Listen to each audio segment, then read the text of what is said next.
Pra mim, um dos problemas de quando você vai jogar um jogo em mundo aberto hoje em dia é a falta de liberdade e criatividade que esses jogos têm. Você provavelmente já deve ter se cansado de ver uma caralhada de vídeos falando da Ubisoft, de como os jogos dessa empresa, como a saga Assassin's Creed, Far Cry e Watch Dogs, não tem quase inovação nenhuma de um pro outro, com todos eles sendo praticamente o mesmo jogo e seguindo a mesma fórmula de mundo aberto de sempre, que consiste em você conversar com o NPC, esse NPC te passa uma missão pra você fazer, que na maioria das vezes é você pegar tal coisa no lugar do mapa, ou só derrotar um grupo de inimigos e repetir a mesma coisa umas 50 vezes até você zerar o jogo. E não só eu, mas como várias pessoas acham que essa fórmula de jogo de mundo aberto já tá totalmente datada. É tanto que eu mesmo não consigo jogar nenhum jogo da franquia Assassin's Creed, ou esses outros jogos de mundo aberto da Ubisoft que eu citei anteriormente, não importa o quanto eu tente de tão enjoado que eu já tô dessa fórmula de mundo aberto. Um dos únicos jogos que segue esse formato de mundo que eu consigo jogar com gosto são aí os jogos da lendária Rockstar Games, como GTA e Red Dead, porque esses jogos em específicos eles podem até seguir essa mesma fórmula de mundo aberto, mas o que difere esses jogos dos outros que eu citei é que eles compensam entregando um puta de um mundo aberto foda, lindíssimo e cheio de detalhes que até hoje, mesmo depois de anos desses jogos terem sido lançados, a internet consegue encontrar segredos e easter eggs de tanto cuidado e carinho que os desenvolvedores têm por esses jogos. É tanto que é por esse motivo que eu tô extremamente hypado pelo GTA 6, mesmo tendo noção que a Rockstar vai seguir o mesmo formato de mundo aberto. Mas eu sei que eles provavelmente vão entregar um mundo aberto incrível e cheio de detalhes no mesmo nível ou até melhor do que Red Dead Redemption 2. Mas é claro que eu não acho que esses são os únicos jogos bons de mundo aberto que existem. Eu sei que existem outros exemplos como Skyrim, The Witcher 3, que por mais que eu não seja tão fã assim, eu reconheço que é um bom jogo de mundo aberto, Batman Arkham City e por aí vai. Porém, em 2017... lançou um jogo em específico que simplesmente levou a palavra mundo aberto a outro patamar. E esse jogo é Zelda Breath of the Wild. Wake up, Link.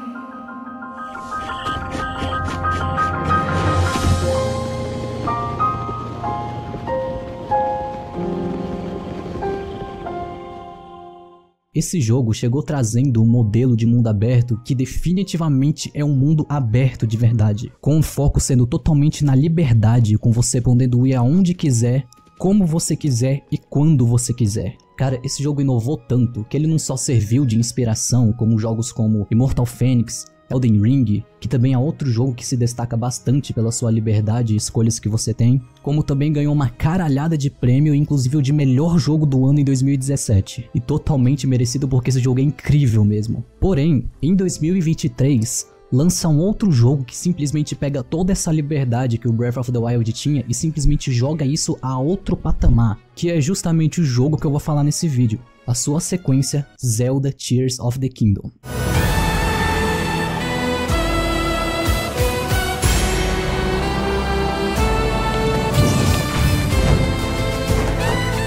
Cara, a experiência que eu tive jogando esse jogo foi uma coisa tão incrível que eu me senti na obrigação de vir aqui e contar como foi me aventurar por esse mundo e as coisas que eu descobri. E tentar passar pra mais pessoas como a Nintendo, apesar de ser uma empresa abusiva do cacete, consegue entregar jogos tão incríveis que eu acho uma pena os jogos da franquia Zelda não serem tão grandes assim no Brasil. Mas claro que ao mesmo tempo que eu acho uma pena que Zelda não seja tão grande assim no Brasil, eu também acho isso totalmente compreensível. Muita gente não manjar tanto dessa franquia, ou não consumir coisas da Nintendo no geral. Porque como eu falei, a Nintendo é uma empresa abusiva e nojenta do caralho, que qualquer produto dessa empresa é muito caro, e fora também os outros problemas como o aumento do dólar, imposto e os caralho, dificultando e com razão a possibilidade das pessoas de terem um Nintendo Switch ou de conseguirem jogar os jogos da Nintendo de alguma forma. É tanto que eu mesmo nunca tive um console da Nintendo na minha vida e não tenho até hoje. Toda essa minha análise foi feita porque eu utilizei aquele método lá que vocês bem entendem.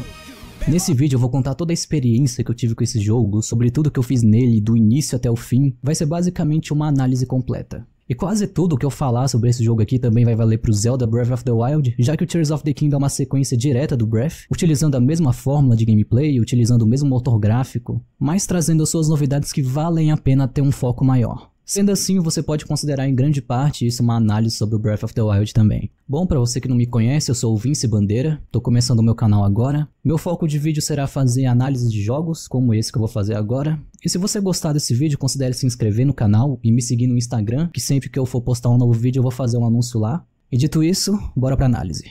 Alguns anos após a derrota da calamidade em Breath of the Wild, Link e Zelda vão para uma profunda caverna investigar a causa de uma doença que vem prejudicando o povo do reino de Hyrule. E nesse caminho pro fundo da caverna, Master Sword começa a brilhar, indicando que alguma coisa perigosa está perto. E no meio da investigação, a Zelda acaba encontrando umas ruínas e estátuas bem antigas que pertencem a uma antiga raça chamada Zonai. E logo mais pra frente, Link e Zelda acabam encontrando uns quadros antigos que mostram um pouco da história da criação do reino de Hyrule. Esses quadros mostram que a raça antiga chamada Zonai veio dos céus e foram eles que fundaram o reino de Hyrule. Sendo assim, a Zelda e sua família sendo ancestrais dessa raça. E nos quadros seguintes mostram um ser chamado Rei Demônio, que parece estar roubando um poder de uma das Zonais e dando início a uma guerra que é chamada de Guerra do Aprisionamento. Mas infelizmente, os restos dos murais que mostram o restante da guerra está tampado por umas pedras. E logo após conferir isso, o Link e a Zelda resolvem descer mais a fundo da caverna. E nessa descida da caverna já começa a tocar uma música bem tensa, já indicando que tá vindo treta.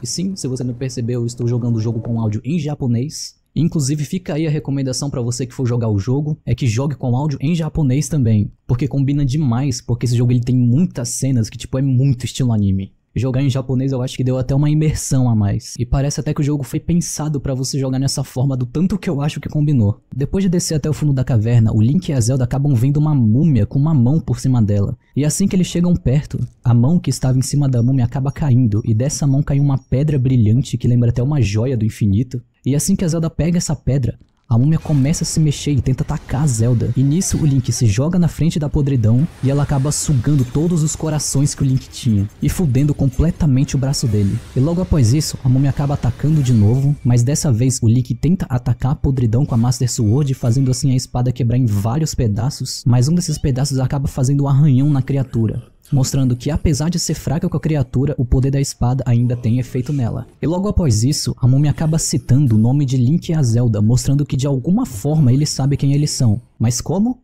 Ainda não sabemos. E depois da Zelda perguntar como ele sabe o nome deles, a criatura solta uma rajada enorme de podridão, destruindo toda aquela caverna e caindo num abismo, e fazendo o castelo de Hyrule começar a flutuar nesse caos todo. A Zelda acaba tropeçando e caindo num abismo, e quando o Link tenta pegar na mão dela, ela acaba desaparecendo misteriosamente.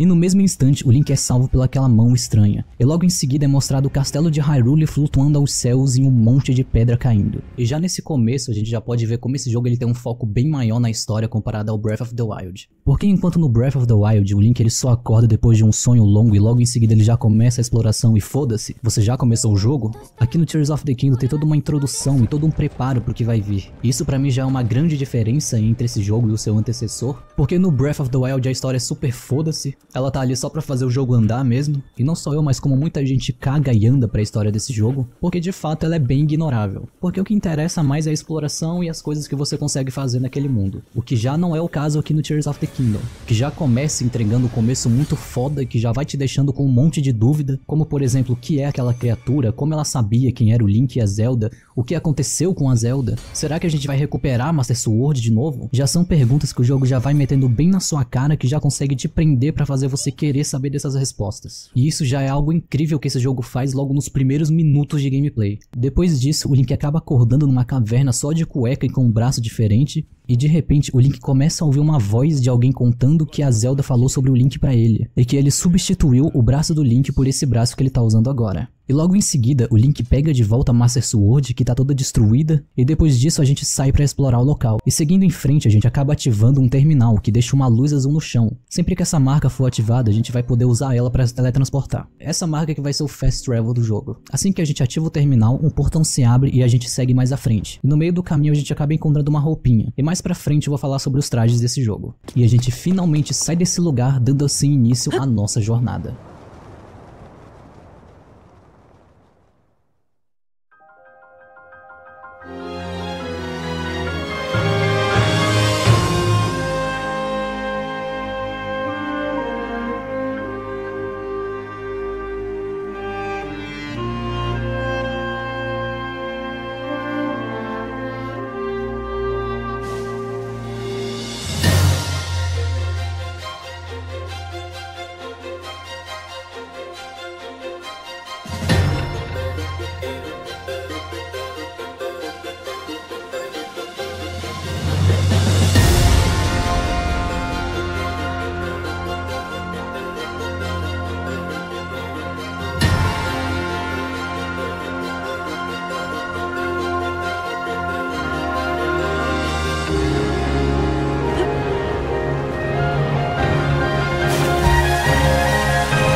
Depois dessa introdução maravilhosa, chegamos na Grande Ilha do Céu. Esse lugar aqui é basicamente a área de tutorial do jogo, praticamente a mesma coisa do Grande Planalto do Breath of the Wild. É nesse lugar que a gente vai ter acesso às habilidades básicas do jogo. E também é aqui que a gente tem a introdução de uma das novidades que tem nesse jogo, que são as Ilhas do Céu. Esse jogo tem 3 mapas jogáveis. A superfície do Reino de Hyrule, que não temos acesso agora. As profundezas, que também não temos acesso agora. E claro, as ilhas flutuantes. Será aqui que vamos encontrar algumas coisas únicas do jogo, como alguns puzzles, inimigos, shrines e por aí vai. Uma outra coisa que é importante dizer também é que aqui nas Ilhas Flutuantes você vai encontrar essa plantinha aqui. E é muito importante que você pegue o máximo que você conseguir logo aqui no início, porque essa planta vai ser muito importante mais pra frente no jogo. E em breve vocês vão saber o porquê. E seguindo em frente a gente encontra um robô Zonai, um dos inimigos novos desse jogo. E a gente já é introduzido ao combate do jogo. O combate desse jogo é a mesma coisa do Breath of the Wild. É um combate simples, mas que funciona muito bem. A gente tem 2 tipos de armas. As armas de 1 e 2 mãos e também temos os escudos. Usando uma arma de uma mão, podemos usar junto com o escudo. Usando uma arma de 2 mãos, a gente fica sem defesa.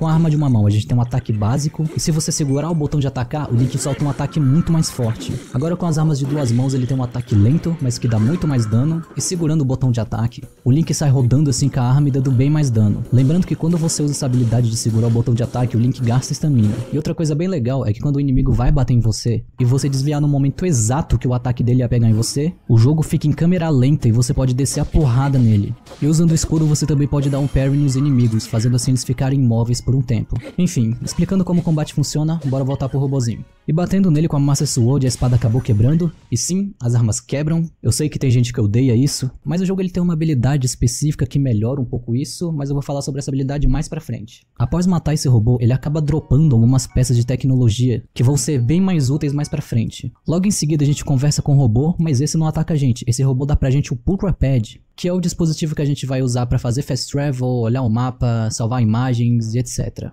Detalhe que o Pulra Pad tem um visual parecido com o do Nintendo Switch, assim como o Sheikah Slade no Breath of the Wild tem um visual parecido com o controle do Nintendo Wii U. E assim que a gente pega o Pulra Pad, o robô diz que a Zelda pediu pra que ele entregasse pro Link. E ele também diz que a Zelda tá esperando o Link no Templo do Tempo, que tá logo abaixo. E depois disso, abre a primeira quest que é justamente sobre encontrar a Zelda. Chegando no Templo do Tempo e mexendo no terminal para abrir o portão, a gente não consegue e logo em seguida aparece um fantasma atrás do Link. Esse fantasma é Hauro. Era ele que estava falando com o Link antes e também foi ele que deu o braço pro Link. E ele acaba dizendo que pro Link poder abrir a porta, ele vai precisar de uma das habilidades e das energias do santuário, que são as shrines desse jogo. E ele acaba mostrando uma pra gente lá. E falando sobre as shrines desse jogo, sendo esses upgrades sendo os corações, que é a nossa vida, e a estamina, que vai ser a barra de correr, de fazer o ataque especial, de escalar e etc. Nessas shrines, a gente vai precisar fazer uma sequência de desafios para no final a gente pegar um orbe de luz. E são cada shrine um desafio diferente e mais divertido que o outro, com você podendo usar sua imaginação e criatividade para conseguir resolver. E assim que você pega 4 orbes de luz, você vai precisar ir até uma estátua da deusa Hylian,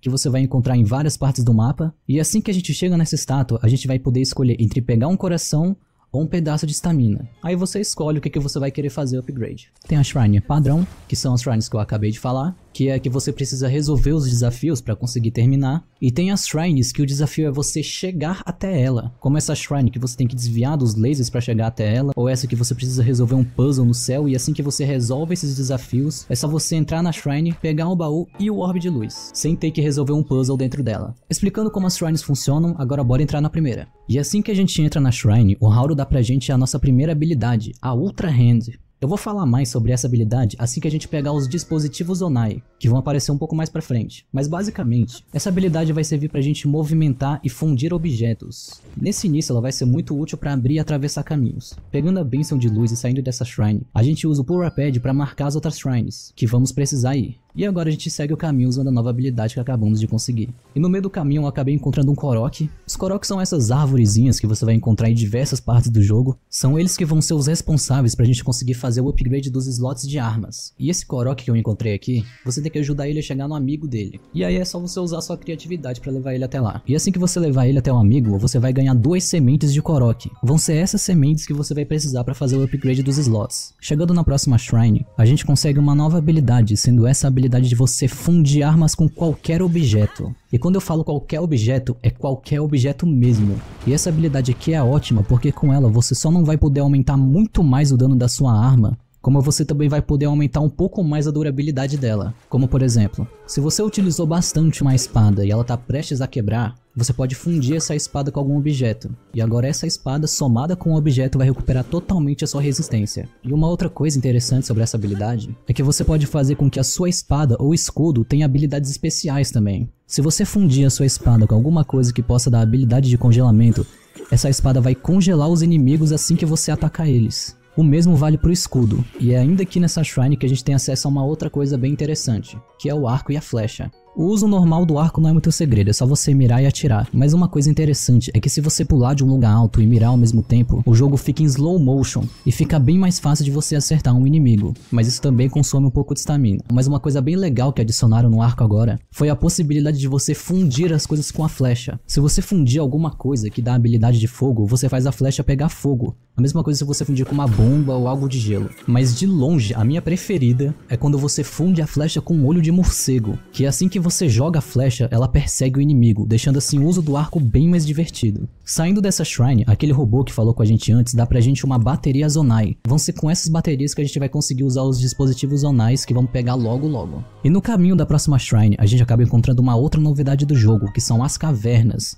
E entrando nessa caverna, a gente já dá de cara com um item que vai ser bem importante no futuro, que são as sementes brilhantes. E eu recomendo fortemente que você pegue essas sementes, porque elas vão ser muito úteis no futuro. Vão ser com elas que a gente vai usar para iluminar as profundezas. E nessas cavernas você vai encontrar essas pedras aí que a gente vai usar para encontrar minérios, e você vai usar bastante esses minérios para conseguir rúpias, que são o dinheiro do jogo. E seguindo em frente na caverna, a gente também vai encontrar um sapo bolha. Matando esse sapo, ele vai dropar um cristal de sapo bolha, e esse cristal a gente vai usar para trocar umas roupinhas com esse mano esquisito aí que a gente encontra em alguns lugares do mapa. Explorando um pouco mais essa caverna, eu acabei encontrando outra parte da roupinha que a gente tava usando. E saindo dessa caverna, a gente finalmente tem acesso aos dispositivos zonai. E é com isso aqui que a magia do jogo começa. Porque usando esses dispositivos junto com a outra hand, cara, simplesmente tem possibilidades infinitas de coisas que você pode fazer. E isso vai desde construir um carro, uma moto voadora, um avião, um helicóptero, uma máquina que atira laser, um robô com uma piroca pegando fogo e mais uma caralhada de coisa que você puder imaginar. É simplesmente incrível a liberdade de possibilidades que você tem nesse jogo apenas utilizando isso. É só você parar pra pesquisar no YouTube que você vai ver a quantidade de coisa incrível que os outros jogadores fazem. Mas nesse momento eu usei apenas 2 turbinas e troncos de árvores pra fazer uma jangada automática. Seguindo em frente eu acabei encontrando uma outra caverna, mas o interessante dessa caverna é que ela é completamente escura e você vai precisar usar uma daquelas sementes pra iluminar. E essa caverna aqui ela também serve de prelúdio pras profundezas, o mapa novo que a gente vai visitar em breve. E ainda nessa caverna a gente tem acesso a uma outra coisa bem interessante, que são as zoanitas. Tô gravando esse áudio aqui depois de editar o vídeo inteiro, porque essa pedra aqui ela não se chama zoanita como eu chamo o vídeo inteiro, e sim zonaitas. Porém eu fiquei chamando isso daqui de zoanitas por motivo de que eu sou um imbecil do cacete. Mas tenham em mente que o nome disso aqui não é zoanitas, e sim zonaitas. Você vai encontrar as zoanitas nessas pedras de minérios com buracos verdes. Essas pedras você vai encontrar nas minas das profundezas, mas já é bom você já ir pegando elas logo aqui no início.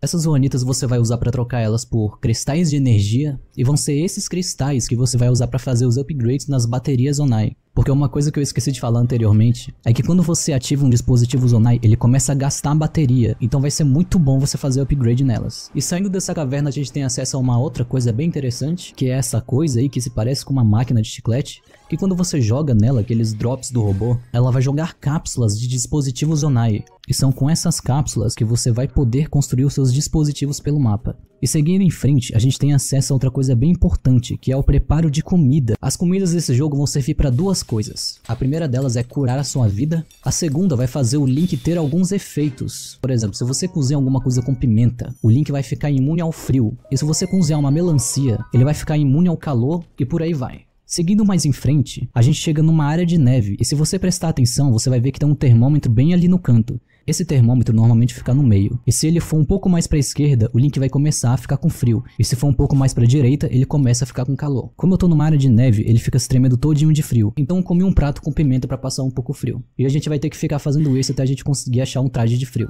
Entrando na próxima shrine, a gente consegue mais uma habilidade, sendo dessa vez a habilidade de nadar pelo teto. E com essa habilidade, você apenas mira para cima, num ponto em que a luz verde consiga alcançar, e você literalmente nada pelo teto até chegar no topo. E uma curiosidade sobre essa habilidade é que isso daqui na verdade era uma ferramenta que os devs estavam usando para poder acessar áreas do mapa mais rápido, mas que no final acabou ficando tão bom que eles decidiram deixar no jogo oficialmente. Enfim, agora com todas as habilidades a gente finalmente consegue abrir o portão do templo. Logo em frente a gente encontra uma pedra que é parecida com aquela pedra que a Zelda tinha pego no início, e quando a gente interage com ela, aparece uma figura da Zelda com um visual diferente do que ela estava antes, e ela ergue a mão pro Link, e assim que o Link aperta a mão dela, o Link consegue mais uma habilidade, sendo essa a habilidade de fazer coisas específicas voltarem no tempo. Usando a habilidade para seguir em frente, a gente acaba chegando em mais um portão, que para abrir ele o Link precisa usar a força de 4 corações, e como temos apenas 3, ele ainda não consegue abrir. Logo em seguida, o Haru aparece para dizer que ainda temos mais uma shrine para ir, então ele acaba marcando no Pura Pad o local que a gente precisa ir, e a gente se teletransporta lá pro lugar em que a gente começou, que usando as nossas novas habilidades agora a gente consegue acessar os lugares que antes não era possível.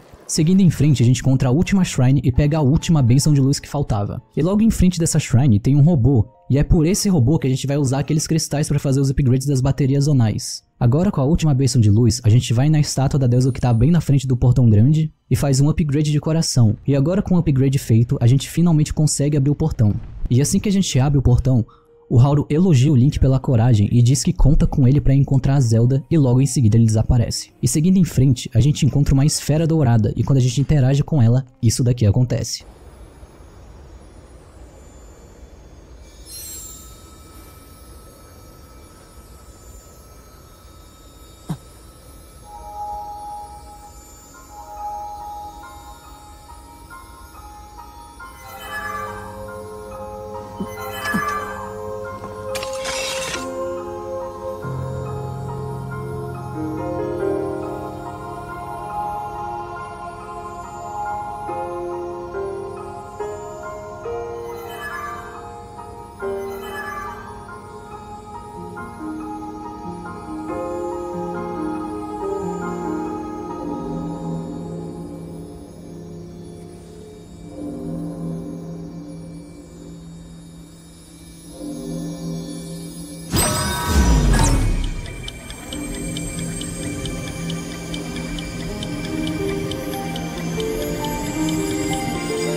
Depois disso ficar muito claro o que aconteceu, aquela pedra que a Zelda pegou no início fez ela voltar no tempo, e o Link usou aquela esfera para levar Master Sword para aquele tempo que a Zelda tava. E logo em seguida vem essa cena lindíssima desse dragão retirando as nuvens e mostrando o reino de Hyrule, e lembrem-se desse dragão porque em breve ele vai ser muito importante. Depois disso a gente escuta a voz da Zelda pedindo pra gente ir até um poço que tem lá embaixo, e a gente finalmente sai dessa ilha.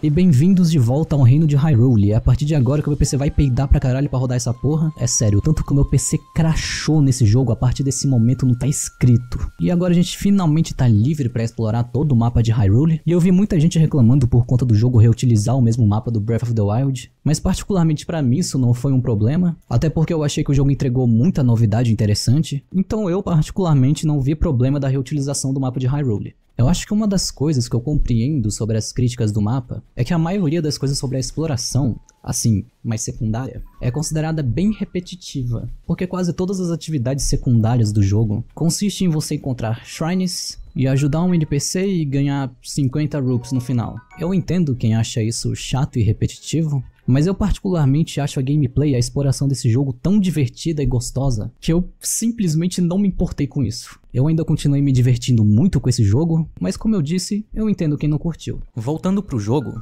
eu finalmente cheguei no posto de observação. Eu gosto de dizer que esse lugar é tipo a Firelink Shrine do Dark Souls, porque aqui é meio que o ponto principal do avanço da história do jogo, e também é o lugar principal onde você vai poder descansar e fazer os upgrades do Link. Andando pelo posto, a gente acaba encontrando o Rob, que é um dos pesquisadores do posto, e depois de explicar tudo que a gente passou pra ele, ele pede pra gente falar com a Purah, que é meio que a chefe do posto. E depois de explicar toda a situação pra ela, ela pede pra gente investigar alguma coisa estranha que alguns soldados relataram que está acontecendo na área do castelo de Hyrule. Chegando na área do castelo e conversando com os soldados, um deles acaba simplesmente avistando a princesa Zelda, ou pelo menos o que parece ser. E depois de um tempo, a suposta Zelda simplesmente desaparece, sem ninguém entender nada do que acabou de acontecer. O soldado pede pra gente avisar a Purah do que acabou de acontecer, e chegando lá e contando pra ela, ela fala pra gente que em outros lugares do mapa vem acontecendo outros fenômenos estranhos, semelhantes a esse que acabou de acontecer. Mas antes que ela fosse entrar em mais detalhes sobre isso, primeiro ela apresenta pra gente uma coisa que vai ser bem útil e bem importante na nossa aventura do jogo, que são as Torres Celestiais, que são praticamente a mesma coisa da torre do Breath of the Wild, mas aqui é bem mais legal e vocês já vão ver o porquê. Indo ativar a torre, a Purah acaba dando pra gente o Paraglider, que vai fazer com que a gente plane pelos céus. E ativando a torre, ela simplesmente joga o Link pro céu. E nisso o Link escaneia a área com o Purah Pad, e fazendo isso, um pedaço do mapa é liberado. E logo após escanear a área, o Link simplesmente fica flutuando pelo ar.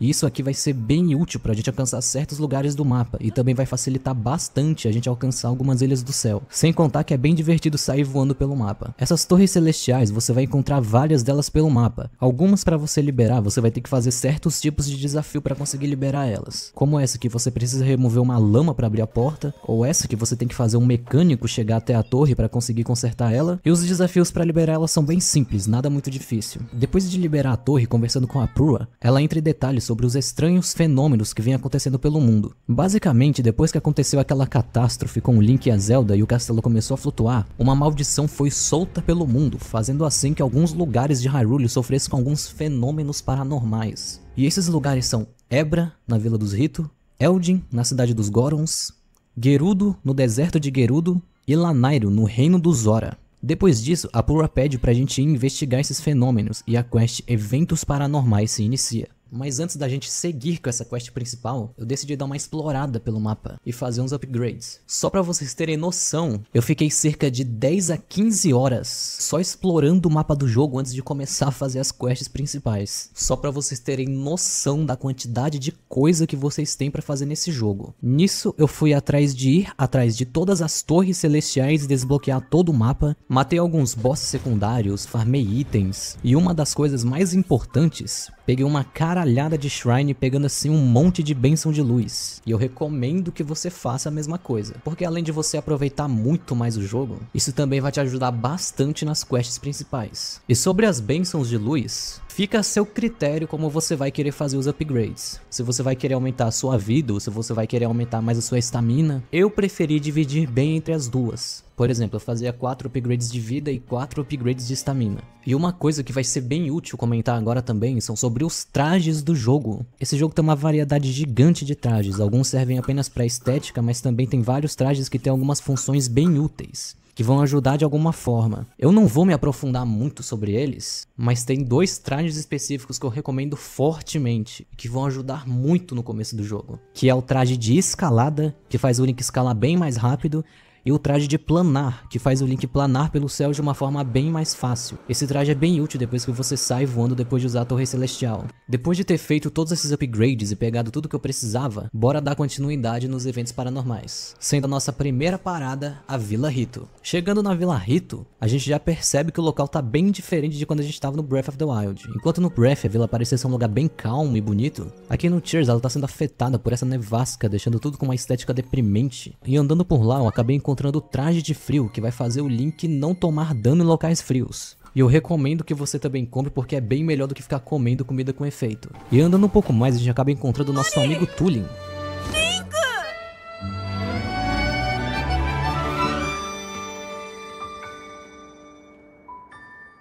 Que depois de uma conversa com os pais dele, ele sai voando pistola porque os pais dele não estavam acreditando nele sobre o motivo que ele acha que tá causando a nevasca na vila. O que acontece é que existe uma antiga canção do povo da Vila Rito que diz que existe uma antiga arca gigante no céu, e o Tulin acredita que essa arca tem alguma coisa a ver com a nevasca que vem acontecendo. E conversando com os pais do Tulin, eles dizem que todo esse frio surgiu depois que uma nevasca enorme apareceu no céu, depois da catástrofe do castelo de Hyrule, e que nenhum rito tem velocidade o suficiente para conseguir entrar dentro da nevasca e ver o que tem lá dentro. E depois de eu conversar com eles pedem pra gente ir numa cabana embaixo da montanha para saber onde o Tulin foi. Chegando na cabana a gente encontra o Harf, e conversando com ele pede pra gente procurar o Tulin no alto da montanha. E subindo na montanha eu matei uns monstros no caminho, entrei numa caverna gigante e acabei encontrando o Tulin no alto da montanha. Falando com o Tulin, ele diz que um monstro roubou o arco dele e ele pede a nossa ajuda para recuperar. Matando um monstro e recuperando o arco dele, logo em seguida aparecem mais uns monstros pra gente derrotar. E o legal é que a gente não mata ele sozinho, dessa vez o Tulin ajuda a derrotar eles. Depois de matar todos eles, o Harf aparece ali e o Tulin diz que estranhamente ele viu a princesa Zelda e que ela voou em direção à nevasca. E depois disso a gente acaba planejando ir até a nevasca com o Tulin, porque ele é o único da Vila Rito que tem a habilidade de conseguir entrar dentro da nevasca. E agora adiante a gente vai ter uma sessão de plataforma onde a gente vai escalar até o topo da nevasca.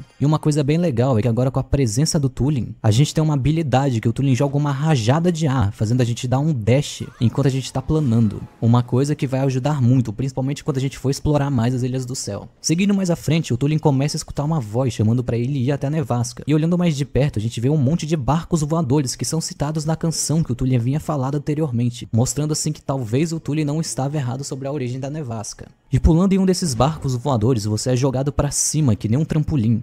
E seguindo o caminho a gente encontra um mini boss que é o Golem Gigante. A luta com esse boss é bem interessante porque você precisa usar a Ultra Hand para soltar um núcleo do corpo dele. E assim que você desconecta o núcleo, você bate nele e você repete o processo até você matar o Golem. E quando você mata ele, ele dropa umas cápsulas de dispositivos Zonai e um núcleo que serve para você fundir com uma arma. E esse núcleo misturado com uma arma dá bastante dano. Então sempre que você for lutar contra esse Golem, lembre-se de você levar uma arminha para misturar com o núcleo. E depois disso aconteceu uma coisa bem interessante, que é o evento da Lua de Sangue. Toda vez que esse evento da Lua de Sangue acontece, ele ressuscita todos os inimigos que você matou no jogo. Ou seja, você pode limpar o mapa inteiro e se acontecer esse evento, todos eles voltam. Seguindo o caminho, a gente chega numa seção de plataforma que a gente tem que ficar pulando nesses barcos voadores, até a gente finalmente chegar no topo da nevasca, fazendo a gente chegar no Templo do Vento, o nosso primeiro templo do jogo. Chegando no templo, o Tulin avista a Zelda, mas quando a gente chega perto dela, vem um vento forte e ela desaparece.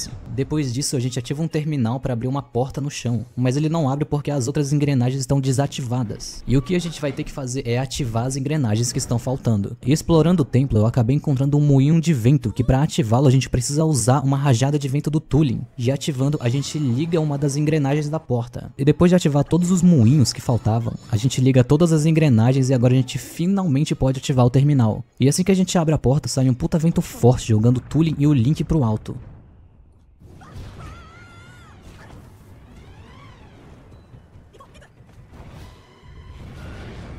E desse vento sai o primeiro boss do jogo, a Cólera.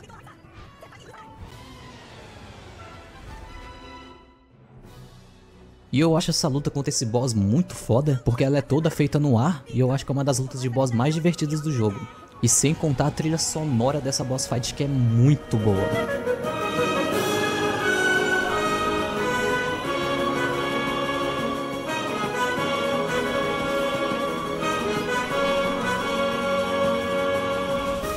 E pra conseguir derrotar o boss é bem simples. Na verdade, quase todas as lutas de chefe desse jogo são bem fáceis. Não tem muita dificuldade nas boss fights. Eu, inclusive, morri bem mais pros inimigos normais desse jogo do que pros bosses. E pra derrotar a Cólera, você precisa atirar flechas nessas placas que estão na parte de baixo do corpo dela. E fazendo isso, a gente finalmente derrota o primeiro boss do jogo.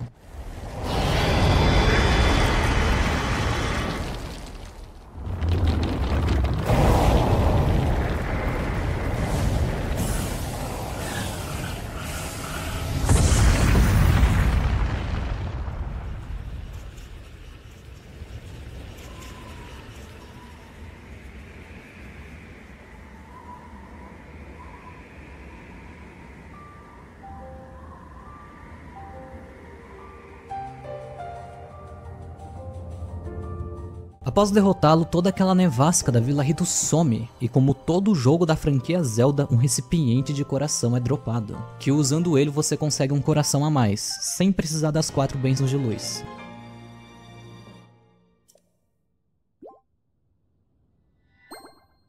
Depois disso, o Tulin interage com uma daquelas pedras parecidas com o que a Zelda pegou no início do jogo. E dessa pedra aparece um antepassado do Tulin. E esse antepassado fala sobre a Guerra do Aprisionamento, que há muitos anos atrás, no antigo reino de Hyrule, é revelado que Hauro, aquele mano que interagiu com a gente no começo do jogo, era na verdade o antigo rei de Hyrule. E o Hauro deu poderes para umas pessoas que ele chama de sábios, sendo um deles esse antepassado do Tulin. E a Guerra do Aprisionamento foi uma luta dos sábios e o Hauro contra o Rei Demônio. E ele diz que o poder do Rei Demônio era forte demais e que sem chances de conseguir derrotá-lo, o Hauro acaba se sacrificando para conseguir parar o Rei Demônio, o que explica que aquele braço tá sobre a múmia no começo do jogo. Sem contar que também é bem óbvio que esse Rei Demônio é aquela múmia do começo do jogo também, já explicando uma das dúvidas que a gente tinha no início. Aqui a gente já consegue entender o que aconteceu. E um tempo depois do sacrifício do Hauro, ele diz que a Zelda, que nesse tempo é considerada uma das sábias, sendo a sábia do tempo, diz que no futuro um guerreiro chamado Link vai lutar e derrotar o Rei Demônio, e que é pra ele lutar ao lado do Link. Depois de contar tudo isso, o antepassado diz pro Tulin que o destino dele é lutar ao lado de Link quando chegar a hora de enfrentar o Rei Demônio. Depois disso, ele passa o poder do sábio pro Tulin e o Tulin jura lutar ao lado de Link, passando assim uma parte do poder do sábio pra ele. E esse poder é um clone do Tulin que vai andar com a gente pelo resto do jogo. E já já eu vou entrar mais em detalhes sobre isso. Depois disso, a gente acaba voltando pra Vila Rito e conversando com os pais do Tulin. Depois de elogiarem a gente pelo que a gente fez na arca, o Tulin recebe um novo arco e ele comenta sobre talvez aquela figura que a gente viu da Zelda anteriormente não seja a Zelda de fato. E depois disso a gente finalmente termina a quest da Vila Rito. E agora que a gente terminou o primeiro templo, eu já vou aproveitar para falar sobre uns pontos positivos e negativos que eu venho achando sobre o jogo. Começando sobre os pontos positivos, que é sobre os templos e as lutas contra os bosses. Pra mim, uma das coisas que esse jogo melhorou muito em relação ao Breath of the Wild foi justamente isso. Enquanto os templos e os bosses do Breath of the Wild eram quase tudo a mesma coisa, com os templos sendo tudo parecidos, mudando apenas os puzzles deles, e os bosses também tendo os designs tudo parecido, tendo quase nenhuma diferença do outro. Eu acho que a única coisa que mudava era a forma que eles se atacavam. Aqui no Tears of the Kingdom eu já achei que foi o completo oposto. Eu acho que todos os templos são bem únicos, como o Templo do Vento tendo realmente um design de vento, o Templo da Areia tendo um design de areia, o Templo do Fogo tendo um design de fogo e etc. Se assemelhando até que bastante, né, com os templos dos Zeldas mais clássicos, assim como Ocarina of Time, Majora's Mask e tal. E a mesma coisa eu posso dizer sobre os bosses. Todos eles são bem únicos, tendo relação com a temática do templo, coisa que o Breath of the Wild não fazia. E agora falando sobre os pontos negativos, pra mim um problema desse jogo é a repetição. Eu sei que no começo do vídeo eu falei que eu não me importava muito com a repetição das coisas mais secundárias, porque afinal são coisas secundárias. Essas coisas mais secundárias, assim, elas tendem a ser muito parecidas ou repetir certas coisas pra poder ter muito mais conteúdo no mapa aberto, mas eu acho que você já fazer isso com as quests principais e os templos principais, pra mim não é a mesma coisa de você fazer isso nas missões secundárias.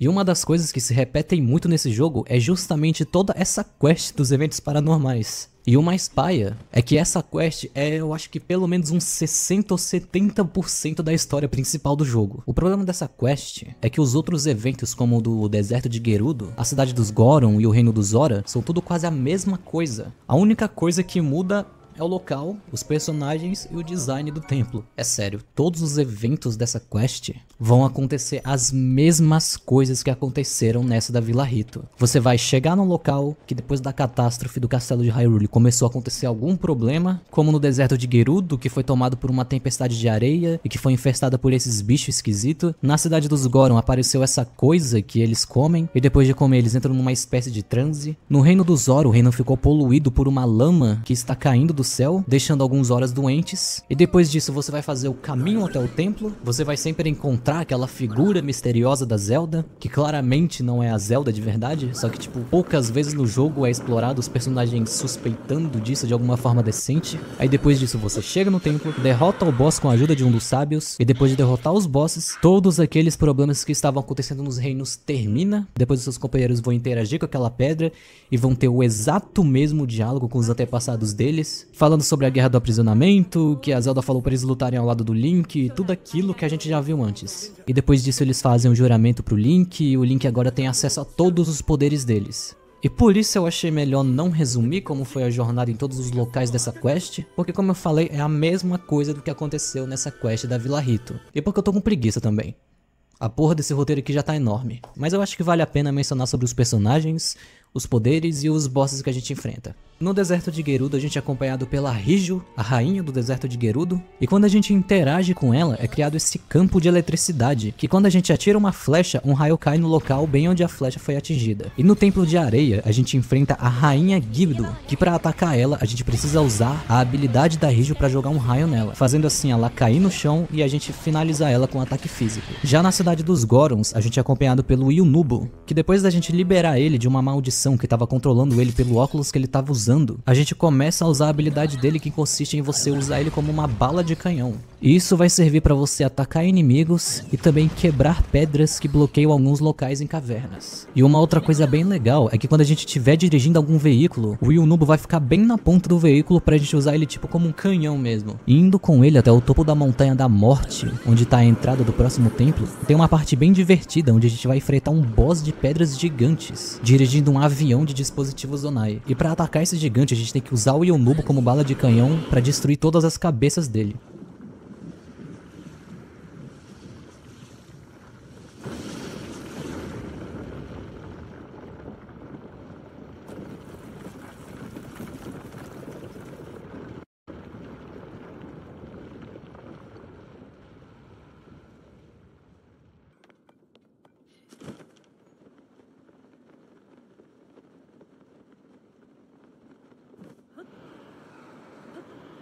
E derrotando a criatura, abre um buraco enorme na montanha e a gente entra pela primeira vez oficialmente nas profundezas, que é onde está o próximo templo, mas eu decidi entrar em detalhes sobre as profundezas mais para frente. Passando pelo Templo do Fogo, a gente enfrenta o Goma Marmorizado, e para enfrentar ele, a gente usa a habilidade do Yunobo para destruir as pernas do bicho e finalizar batendo no olho dele até ele morrer. Indo agora pro reino do Zora, a gente é acompanhado pelo nosso brotheraço Simon, o príncipe do Zora. E interagindo com ele, ele tem uma habilidade que faz você ficar protegido por um escudo de água, que te protege de qualquer ataque enquanto você estiver em volta dele. E também enquanto você estiver em volta do escudo e você apertar o botão de atacar, você solta um jato de água.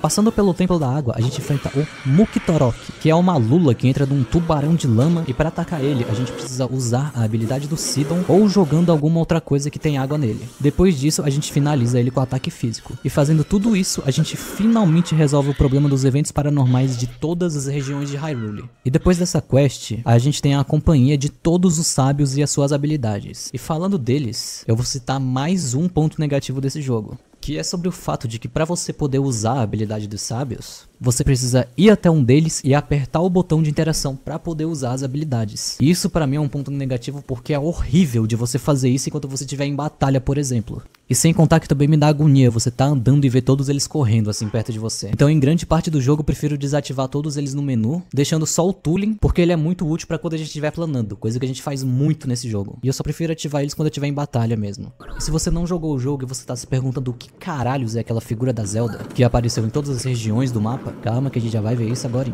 Voltando pro posto e conversando com o Robbie, a gente conhece a Josha, a chefe de pesquisa das profundezas. Ela comenta que encontraram um artefato das profundezas que pode pertencer a uma antiga civilização, e ela fica intrigada para saber sobre o que esse artefato se trata. E aí o Link e o Robbie ficam de investigar isso, fazendo abrir uma nova quest principal. Mas antes de seguir nessa quest, eu vou conversar com a Purah sobre tudo que a gente fez até agora. Quando a gente chega para conversar com ela, ela diz que tem algo para contar pra gente, e depois que ela diz isso, de repente começa a acontecer aquele evento da lua de sangue, e a Purah pede pra gente olhar alguma coisa no telescópio. E quando a gente vai olhar, mais uma vez aquela figura da Zelda aparece no castelo flutuante. Depois disso, a Purah diz que o Link é o único que pode investigar isso, e manda a gente ir até o castelo flutuante pra gente descobrir o que é aquela figura. E com isso, a quest das atividades paranormais é finalmente finalizada. Mas antes de ir até o castelo, eu quis resolver algumas coisas primeiro. E uma dessas coisas é explorar oficialmente as profundezas pela primeira vez. Andando pela superfície, você vai encontrar esses buracos enormes no chão, e caindo neles você vai ter acesso às profundezas de Hyrule. As profundezas é um mapa novo do jogo, que é simplesmente um mapa inteiro de Hyrule, só que invertido. Por exemplo, se na superfície tem uma montanha, nas profundezas vai ter um abismo enorme no lugar da montanha. E se na superfície tem abismos ou rios, nas profundezas será substituído por montanhas. É literalmente um mapa de Hyrule, só que virado do avesso. E uma outra coisa bem interessante sobre as profundezas é que todo o mapa é completamente escuro. E uma das formas de iluminar esse lugar é usando aquelas sementes brilhantes. E foi por isso que eu falei no início do jogo que ia ser bem útil você pegar elas logo no início. E a outra maneira é você usando as raízes de luz, que vão ser uns pontos das profundezas que você tem que chegar nelas para acender, fazendo assim elas iluminarem uma parte do mapa. E elas também vão poder ser usadas como fast travel. E uma outra coisa interessante sobre as raízes é que se você quiser saber onde elas estão, é só você olhar no mapa onde estão as shrines. Porque onde estão as shrines no mapa, bem embaixo dessa shrine, nas profundezas vai ter uma das raízes. E vice-versa. Outra coisa que você vai encontrar muito andando por aqui vai ser essa lama, que quando você encosta nela você perde um coração. Mas além de você só perder dano, você também não consegue recuperar o coração que você perdeu. A não ser que você cozinhe alguma comida usando essa planta aqui que você encontra nas ilhas flutuantes. Ou você tem que ir até alguma das raízes de luz, que o brilho dela vai fazer com que os seus corações voltem. Aqui nas profundezas também tem um mini boss próprio, que é esse bicho que parece o Jubi do Naruto. E também tem os inimigos padrões do jogo, mas que aqui eles estão revestidos com aquela lama. E se você tomar dano deles, você também perde os corações. E também quando você estiver andando por aqui, você vai encontrar vários campos de mineração, que vai estar cheio daquelas pedras de zoonitas, o minério que a gente vai usar para comprar os cristais para fazer os upgrades das pilhas, que eu falei no início do vídeo. E também os robôs que vendem esses cristais. Enfim, explicando como funcionam as profundezas, uma das coisas que eu queria conseguir era um traje mais bonito, então eu cismei que queria um dos trajes clássicos do Link. Então para isso eu saí numa exploração aqui nas profundezas até que eu encontrei um dos bosses novos do jogo, que é esse dragão de 3 cabeças, que você encontra por várias partes do mapa. Que de início ele é um pouco complicadinho de matar, principalmente esse das profundezas, e para você matar ele, você primeiro precisa tirar nas 3 cabeças dele, fazendo ele cair no chão e finalizar ele na porrada.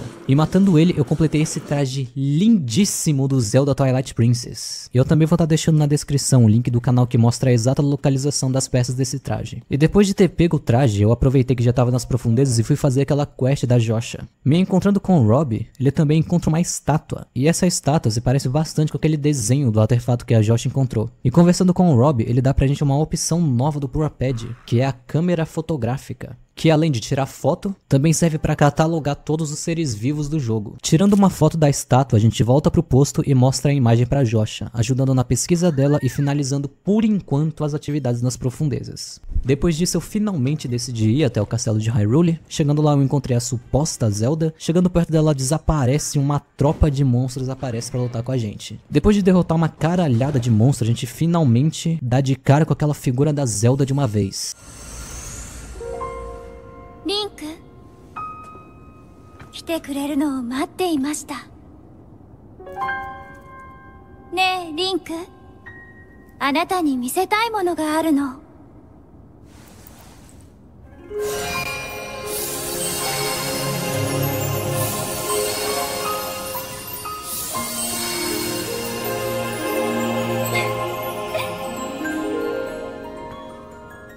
どうかしら。栄華を誇ったかつてのハイラル城、懐かしいでしょ。リンクと私の思い出の場所、よく目に焼き付けておいてね。これがあなたが目にする最後の景色になるのだからな。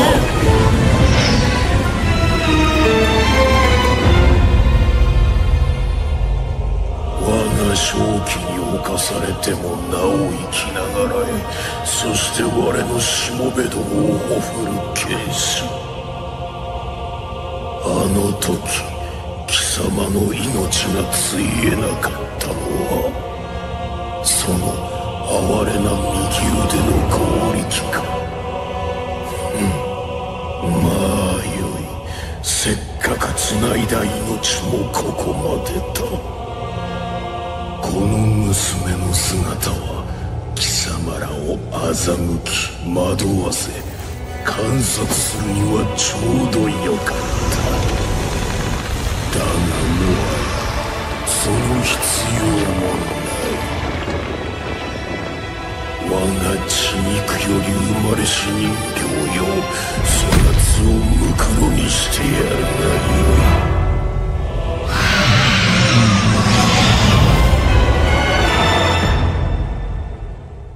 E eu acho que pra uma surpresa de 0 pessoas, aquela Zelda era nada mais nada menos do que uma marionete do Ganondorf. E logo após essa revelação, o Ganon cria o Ganon Fantasma pra lutar com a gente. A luta não é tão complicada, a gente tem que derrotar todos esses fantasmas até a barra de vida diminuir. Chegando na metade da vida dele, ele chega na fase 2, que é a mesma coisa, mas dessa vez ele cria aquela lama que diminui o nosso coração quando a gente toca. Depois que a gente derrota ele, começa uma cutscene que o Ganon tenta atacar a gente, quando de repente, numa cena foda pra caralho, todos os sábios aparecem e protegem um Link, no mesmo naipe do Naruto impedindo o Madara de matar o Guy na Guerra Ninja. E nisso, o Ganon diz que quando ele atingir o seu poder máximo, ele vai foder com todo mundo, e ele mostra uma visão do passado pra mostrar o que vai acontecer com a gente quando ele atingir o seu poder máximo.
E eu acho essa cena muito foda, porque é muito estilo anime. Como eu falei no início, esse jogo vai ter muitas cenas assim, e deixando o jogo com áudio japonês ficar melhor ainda. Depois disso, todo mundo combina de se encontrar no posto de observação. Chegando no posto de observação, conversando com a Purah, eles conversam sobre um quinto sábio, que ainda está faltando na luta final contra o Ganondorf, abrindo assim uma nova quest que é sobre encontrar o quinto sábio. Explorando o mapa, eu acabei chegando em Kakariko Village. Chegando lá e conversando com uma das habitantes e um pesquisador, eles mostram umas ruínas estranhas flutuando acima deles, e dizem que pode ter algo escondido ali dentro. Entrando dentro da ruína, a gente encontra uma placa com algumas coisas escritas e tira uma foto. Mostrando a foto pro pesquisador, o texto diz que uma tal de Mineiro que estava escrevendo sobre a princesa Zelda e também falando sobre o Ganondorf e sobre um lugar no sudeste de Hyrule que fala sobre uma terra do dragão. Chegando no lugar mencionado do texto, a gente chega nesse lugar que tem uma estética que me lembra muito Shadow of the Colossus, com essas ruínas e esses tons de verde, e andando por ali eu encontrei o pesquisador dentro de uma caverna, e ele encontrou uma parede com um texto antigo que dizia para usar o traje elétrico escondido nos dragões de pescoço longo, e que é para oferecer uma esfera de energia Zonai no altar da cauda. E logo acima a gente encontra um baú que tem um pedaço do traje que colocando deixa o Link parecendo uma passiva. Explorando essa área eu encontrei outras partes do traje e encontrei o altar que dizia no texto, e jogando no altar uma esfera de energia Zonai, os dragões de pescoço longo, que também foi mencionado no texto, se ativam, revelando uma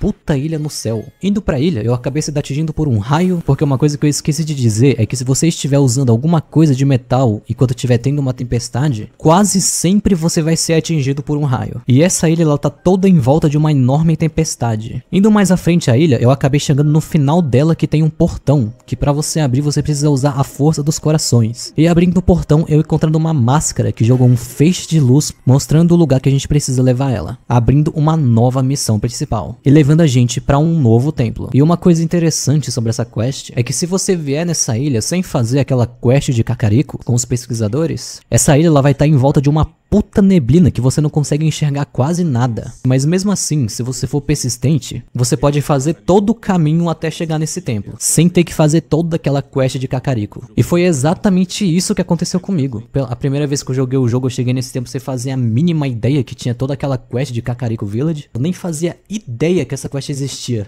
Isso só mostra como esse jogo te dá liberdade pra você fazer os eventos dele. Eu acho isso incrível. Enfim, voltando pro templo, a gente coloca aquela máscara num molde e depois uma voz começa a falar com o Link. Quem tá falando é a Mineiro, uma das Zonais do passado. e também a sábia do espírito. Justamente o que a gente estava procurando. Ela disse que não tem mais uma forma física, e a única maneira de interação dela é através de um robô que a gente vai ter que ir atrás das outras peças. E esse daqui é o templo mais diferente do jogo, porque ele foge totalmente do padrão dos outros templos, porque o nosso objetivo aqui é dar um jeito de levar todas as peças do robô até o molde e fazer ele ficar completo. Depois de juntar todas as peças, a Mineiro pede a nossa ajuda para ir atrás da pedra secreta dela. E a gente vai ter que fazer um caminho um pouco longo nas profundezas até o lugar que a gente precisa ir. Depois disso, a Mineiro, da forma de robô, começa a acompanhar a gente. Não só isso, como a gente pode subir em cima e controlar ela, fazendo ela atacar e se defender. E a gente também pode fundir materiais para aumentar o dano dela. E outra coisa bem legal é que dá para fundir dispositivos nas costas dela, dando para fazer uma jetpack se você fundir com um foguete. Avançando no templo, a gente chega numa arena que a gente vai ter uma luta de boss com o Golem Corrompido, que é um robô antigo da Meru que tá sob o controle de Ganondorf. E pra gente atacar ele, a gente precisa ficar batendo nele, isso em cima do robô da Mineiro, até a gente conseguir jogar ele nessas correntes elétricas até matar ele. Depois de derrotá-lo, a gente recupera a pedra secreta da Mineiro e a gente interage com a forma original dela, com ela logo em seguida fazendo um juramento de sábio de ajudar o Link. Depois disso, ela começa a contar um pouco sobre o início do reino de Hyrule e os Zonai, que os Zonais desceram dos céus para a terra com grandes poderes. E o Hauro passou um dos poderes através de uma pedra secreta para Sônia, a sua esposa, que junto com o Hauro iriam se tornar os reis e fundadores de Hyrule. E certo dia, o rei demônio, líder de Gerudo, Ganondorf, roubou a pedra secreta da rainha, tomando todo o poder da pedra para si. E com um enorme poder, prestes a derrotar o Hauro e os outros sábios, o Hauro não teve outra alternativa a não ser se sacrificar, petrificando Ganondorf por muitos anos, dizendo que no futuro, o Link, um guerreiro com uma espada, irá derrotar o rei demônio.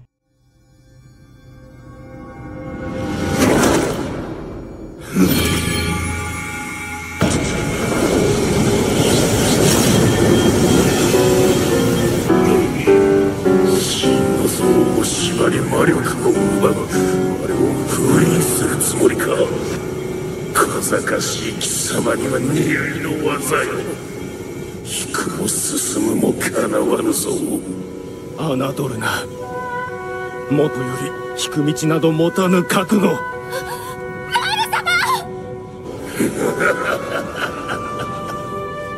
ール様我にとっては万年も瞬きと同じ。何も変わらぬ。いや、悠久の先、貴様を討つ者が必ず現れる。大魔の剣を持つ剣士、リンク。この名を忘れるな。リンク。面白い。楽しみにしておくぞ。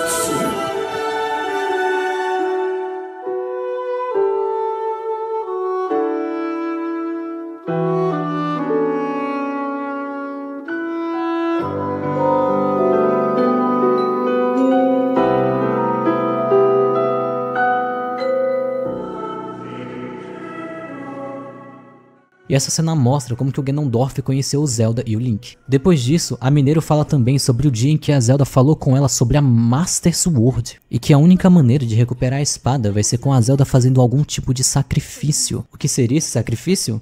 Ainda não sabemos. E logo em seguida, a Mineiro diz pra gente ir atrás da grande árvore Deku pra saber o paradeiro da Master Sword, finalizando essa quest e abrindo uma nova, o rastro da espada mestra. Mas antes de começar com isso, eu parei pra conversar com a Josha, que conseguiu descobrir mais sobre aquela figura que ela estava estudando antes. E ela disse que se a gente seguir aquela estátua que a gente tirou foto nas profundezas, pode ser que a gente consiga um poder novo, abrindo assim uma nova quest principal. Voltando nas profundezas e seguindo as estátuas, eu acabei encontrando uma grande mina abandonada. Chegando na mina e interagindo com um terminal, um robô simplesmente dá pra gente uma nova habilidade, sendo essa habilidade a de autoconstruir. E essa habilidade funciona da seguinte maneira: ao construir algo com a outra hand, essa habilidade vai meio que deixar arquivado o que você construiu. E ao invés de você construir essa coisa manualmente, você pode simplesmente usar a habilidade, selecionar a sua construção que tá salva, e ela simplesmente vai construir isso automaticamente pra você. Mas ao fazer isso, vão ser gastos zoanitas. Mas se você quiser não gastar as zoanitas pra isso, você pode selecionar os materiais que você quer no inventário, soltar eles no chão e usar a habilidade. Essa habilidade seria bem útil se eu tivesse pego ela no início, mas eu deixei pra pegar ela no final porque eu sou burro mesmo. Voltando pra quest, uns NPCs que estão ali pedem pra gente usar a habilidade no veículo deles. E quando a gente faz isso, eles se revelam sendo os ninjas do clã Iga. E pra você que não sabe ou não se lembra, esse mano aí é o Mestre Koga. A gente tem uma boss fight com ele no Breath of the Wild, que no final da luta a gente joga ele num buraco gigante, fazendo ele parar nas profundezas. E agora, se encontrando com ele tá putaço com o Link porque ele queria a habilidade de autoconstruir pra ele. E pra tentar se vingar da gente, a gente começa uma boss fight com ele. A luta é com ele nesse veículo, e pra atacar ele, é só dar uma flechada nele e finalizar ele na porrada. Depois de derrotar ele, ele peida na farofa e sai voando embora. Depois disso tem toda uma quest secundária com o clã Iga, mas eu não vou mostrar nesse vídeo porque eu não quero.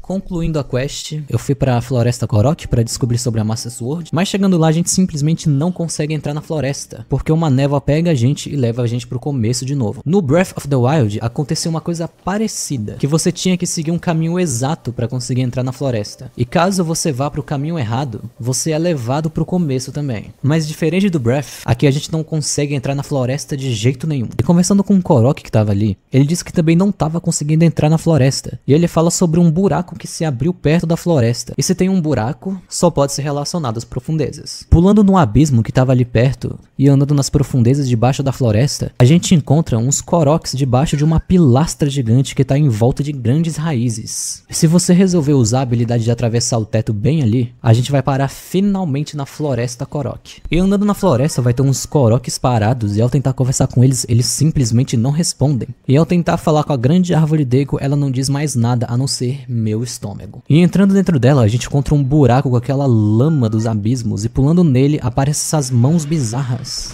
E a primeira vez que eu vi essa porra, eu fiquei com um cagaço do cacete de tão bizarro que esse bicho é. E ao matar ele, aparece um Genon fantasma, mas como a gente já lutou com ele lá no castelo, foi de boa matar ele aqui também. Depois de matar ele, aquela lama some e a floresta volta ao normal. Uns Koroks aparecem pra agradecer e dizem que a árvore Deku está esperando a gente. E conversando com a árvore Deku e conversando sobre o paradeiro da espada, a árvore diz que está sentindo a espada, e logo em seguida mostra uma marcação no mapa, mas quando o ponto é mostrado, mostra que a espada está em movimento. E por que ela está em movimento, você se pergunta? A gente vai descobrir daqui a pouco. Antes de ir atrás da Master Sword, tem uma quest principal que ela é liberada no começo do jogo, mas que eu deixei pra fazer agora. E quando chegar no final dessa quest vocês vão entender o porquê. Indo perto de um estábulo conversar com a Impa de Kakariko Village, ela diz que estranhos geóglifos apareceram pelo mundo, e pra investigar um que tá no local que a gente tá agora, a gente voa com ela com um balão pra ver a forma de um grande desenho que tá no chão. A Impa diz que esses geóglifos, em algum pedaço do desenho tem uma coisa chamada Lágrima do Dragão, que ao interagir com ela, uma coisa vai ser revelada. Planando por cima do geóglifo, eu encontrei uma poça de água em um dos desenhos, e quando eu interagi com ela, isso aconteceu.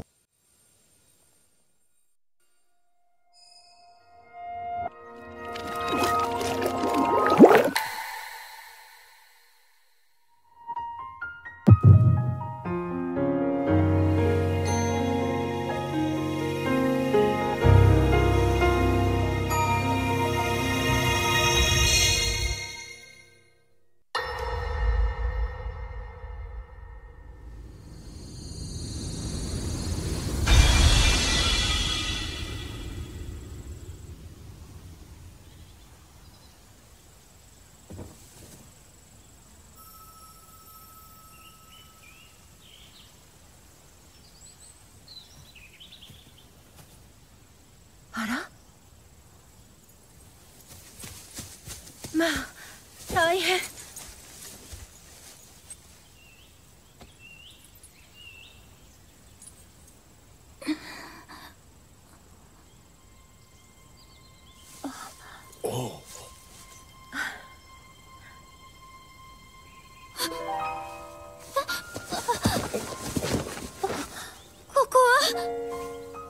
驚かせてしまったようね。ごめんなさい。私はソニアと申します。そなた、名は何と？私はハイラル国王ロームが娘ゼルダ。これは異なことを。ハイラルは我らが起こした国。私以外に王はおらぬはずだが。お二人が起こした。あなたが王？うん。我が名はラウル。この国の王だ。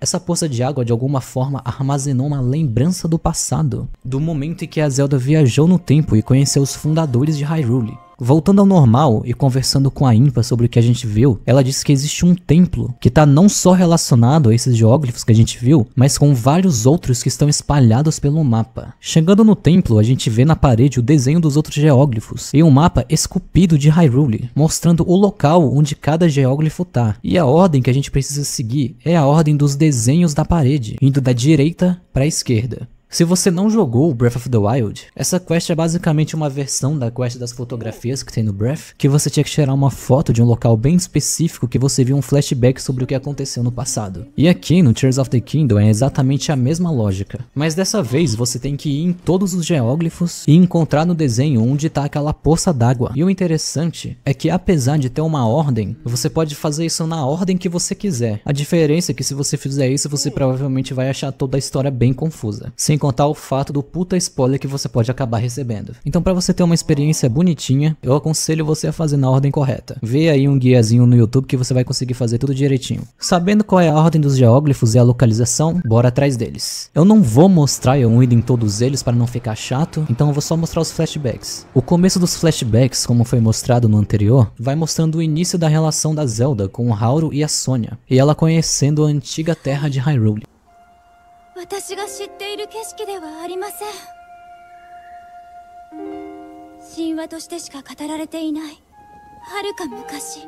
Depois disso, eles levam a Zelda para conversar com a Mineru, para tentarem descobrir uma maneira de fazer a Zelda voltar pro presente. E a Mineru diz que a única forma que eles conhecem é fazendo um ritual proibido, que consiste em a pessoa engolir uma pedra secreta, fazendo ela se transformar em um dragão que vai viver por milhares de anos. E guardem bem essa informação. Em outro momento, tem um diálogo entre a Zelda, a Sonia e o Hauru, que ela conta para eles sobre o Link e a Master Sword, e diz para eles como o Link vai ser bem importante no futuro. Depois disso, a gente tem uma cena que finalmente o Ganondorf aparece. E ele, junto com as guerreiras Gerudo, tenta um ataque contra Hauru e o reino de Hyrule. Mas o Hauru, junto com a Sonia e a Zelda, solta um puto de uma rajada de energia que vai barrando completamente o ataque de Ganondorf. Nisso o Ganondorf percebe que agir na força bruta não vai adiantar e começa um novo plano. Um tempo depois do ataque, o Ganondorf aparece diante do Hauru para se desculpar pelo ocorrido e diz que quer servir a Hauru e a Hyrule. E o Hauru, como é gente fina demais, acaba aceitando se aliar ao Ganondorf. A Zelda chega a falar que esse mano não cheira bem e que claramente o Ganon tá tramando alguma coisa. O Hauru diz que também desconfia dele, mas diz que prefere que ele fique por perto pra poder ficar de olho nele. E nisso já dá pra gente imaginar o que pode acontecer.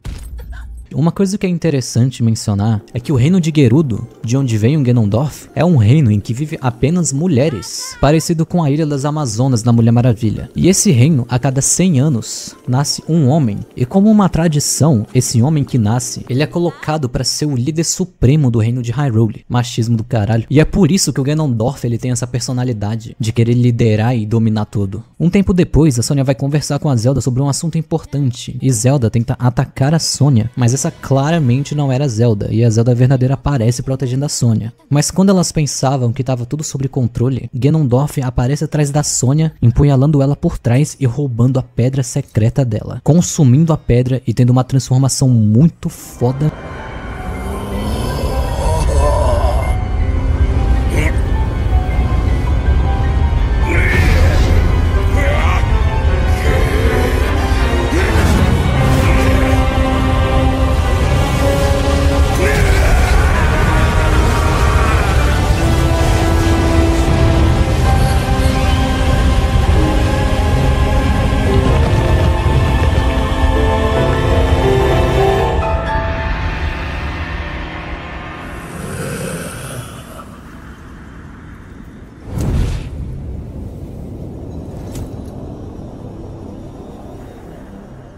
Essa transformação dele me lembra muito aquela cena do Madara no Naruto Shippuden, depois que ele pega os dois Rinnegan e tem aquela cena dele conjurando o Tsukuyomi infinito, com a lua ficando vermelha. Eu achei muito parecido com essa cena. E com isso o Ganondorf começa a conjurar todos os monstros que a gente vê no jogo. E nisso o Hauru aparece bem na hora, mas vendo que o Ganondorf ficou forte demais para conseguir enfrentar ele, ele se teletransporta de lá junto com a Zelda e o corpo da Sonia. E eu gosto muito desse flashback, porque ele mostra como o Ganondorf é um filho da puta sádico. Essa daqui pra mim é fácil, é a melhor versão dele da franquia, porque eu acho muito foda como ele passa essa aura de maldade e perigo. Você olha pra ele e você sabe que ele é super perigoso, e eu acho que esse é o Zelda que ele mais passa isso. Quando a gente vai falar sobre vilões em jogos, É muito comum os jogadores pensarem sempre nos mesmos vilões, como o Vaz do Far Cry 3, o Bowser do Mario, o Dr. Eggman do Sonic, o Big Smoke, o Zeus do God of War, o Wesker e o Nemesis do Resident Evil, mas pouco se fala sobre o Ganondorf. E na minha opinião, o Ganondorf ele passa por cima de todos esses que eu citei quando o assunto se trata sobre ser um vilão, porque eu acho que o Ganondorf ele é um que todo vilão tem que ser em sua essência. Ele é mau, ele representa perigo, ele é poderoso e é com certeza um dos pontos positivos desse jogo e da sua história. Depois disso, o Haru começa a se preparar para a batalha e decide dividir o poder do Zonai com os representantes dos Gorons, dos Ritos, dos Gerudos e dos Zoras, criando assim os 6 sábios. E um dia antes da batalha começar, Zelda vai conversar com Haru e ela junta as peças e se liga que aquela múmia que atacou ela e o Link era na verdade o Ganondorf esse tempo inteiro. Sendo assim, ela sabe que eles não vão conseguir vencer aquela batalha e que no futuro o Ganondorf vai acabar retornando. E para acalmar a Zelda, o Haru diz que acredita no que a Zelda falou sobre o Link, que no futuro o Link vai derrotar o Ganondorf. E ele também diz que acredita que tem um verdadeiro motivo que a Zelda foi parar no passado, mas ainda não sabe qual. Um tempo depois do Haru se selar junto com Ganondorf, mostra aquele momento que a Zelda recebe a Master Sword do futuro. Depois de pegar a espada, ela se lembra daquilo que o Haru disse pra ela, que ela veio do passado por um motivo. E aí ela percebe que o objetivo dela é fazer com que a Master Sword se recupere novamente e que volte para as mãos de Link. Mas pra isso ela precisa tomar uma decisão muito importante. E eu vou só colocar pra vocês verem o que foi que aconteceu.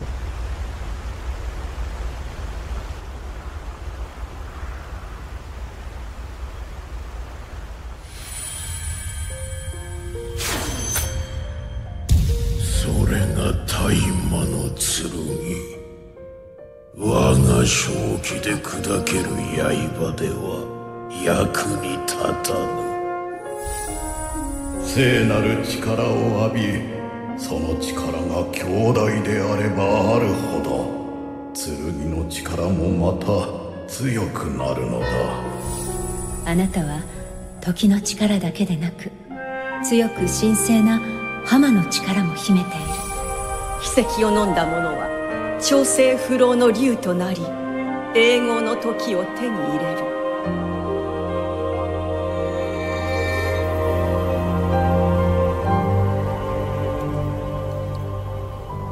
ミネル様、よろしくお願いします。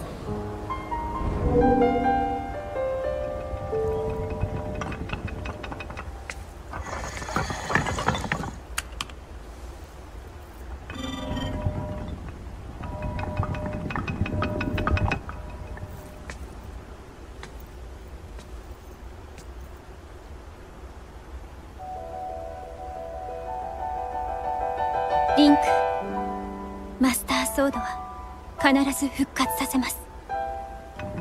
あなたに届くその日まで、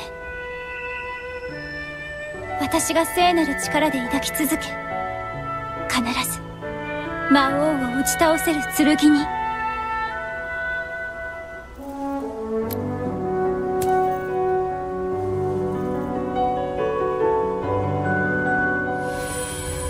竜へと姿を変えた者の心は永劫に戻らない。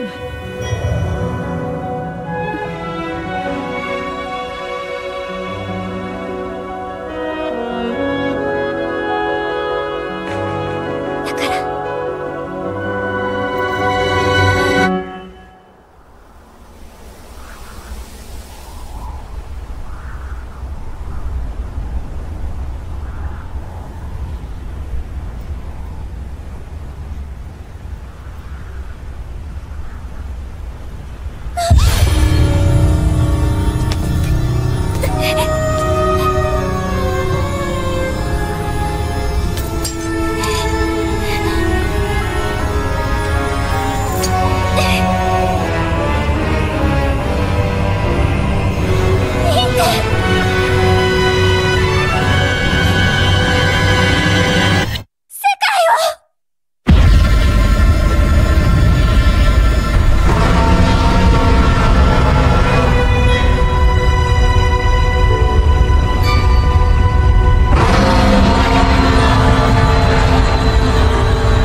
aquele dragão que a gente viu no começo do jogo era a Zelda esse tempo todo, e que aqueles geóglifos que tinham as lágrimas que mostravam os flashbacks eram as lembranças que foram deixadas pela própria Zelda. Cara, a primeira vez que eu vi essa cena eu achei isso foda demais. E até hoje eu acho, na verdade. Eu acho isso daqui muito legal porque isso também mostra a importância que a Zelda tem na história. Porque apesar do Link ser o personagem principal e tudo girar em torno dele, essas histórias e flashbacks mostram que apesar de tudo, a Zelda é o coração da história desse jogo. Até porque afinal o nome do jogo é A Lenda de Zelda. Como eu tinha falado no início do vídeo, esse jogo tem um foco muito grande na história, tendo uma história 1000 vezes melhor do que a do Breath of the Wild. E todas essas cenas aqui mostram muito bem o porquê. Todos os diálogos, as relações dos personagens, as reviravoltas, o plot twist, é uma das coisas que faz esse jogo ser tão incrível e especial. Depois de assistir esse flashback incrível, o dragão passa bem por cima da gente, mostrando uma coisa brilhante na cabeça dele, que a gente já pode imaginar o que é. Sendo assim, eu construí uma moto voadora, eu voei até em cima do dragão e pulando nele, e lá estava a Master Sword, que foi sendo reconstruída pela magia da Zelda por todos esses anos. E ao tentar recuperar a espada, o legal é que diferente do Breath of the Wild, que a gente precisa da força dos corações para puxar ela, aqui a gente usa a estamina, e conseguindo ficar segurando nela por tempo suficiente, a gente vai parar tipo num plano astral, que a gente finalmente consegue pegar a nossa lendária espada mestre de volta.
Link. Link. あなたの剣、マスターソードは魔王を滅する唯一の力。一度は魔王に敗れたけれど、長い眠りがこの深い傷を癒し、今度こそ魔王に打ち勝てるように。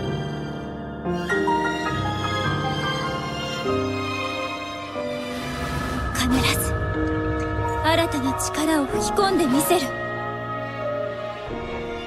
あなたは最後の希望。どうかこの剣が未来のあなたに届きますように。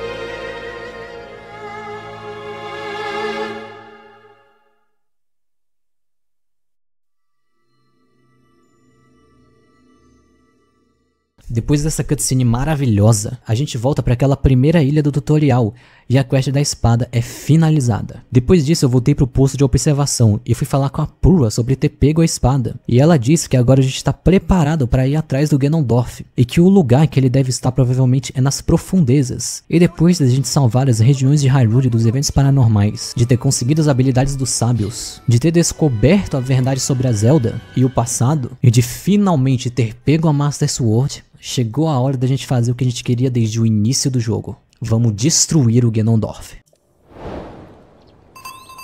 Como a Purah disse que provavelmente ele deve estar nas profundezas, o local mais óbvio para procurar é naquele buraco gigante que está embaixo do castelo de Hyrule. E pulando lá a gente entra numa caverna enorme com uma caralhada de monstro. E descendo um pouco mais, chega um momento que o poder do sábio ele para de funcionar, então a gente vai ter que seguir o resto do caminho sozinho. Descendo um pouco mais a gente volta naquele lugar que a gente estava no começo do jogo com a Zelda, com a gente podendo ver o que os outros quadros escondiam. Um mostrava o ataque do Ganon contra o Hyrule, O outro mostrava a Zelda reencontrando a Master Sword, e o outro mostrava a Zelda se transformando num dragão, mostrando que a verdade estava literalmente embaixo da gente o tempo todo. Descendo mais um pouco, a gente chegando no último ponto de descida, e quando a gente se joga lá, já começa uma música tensa enquanto a gente tá caindo.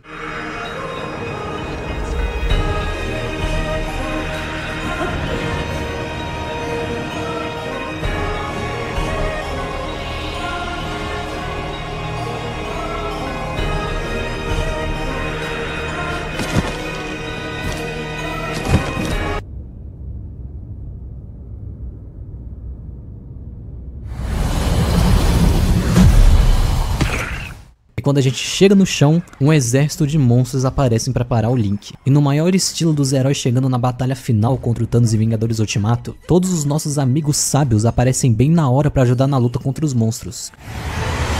Link é sozinho, não é? Moira também está.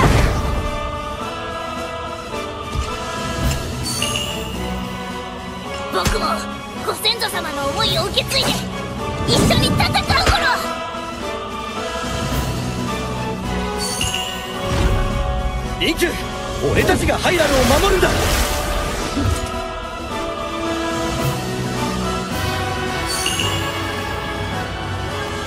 ゲルドがそなたに受け取ろう。今こそ返そう。古の過ちを今償いましょう。魔王との長き因縁に決着を。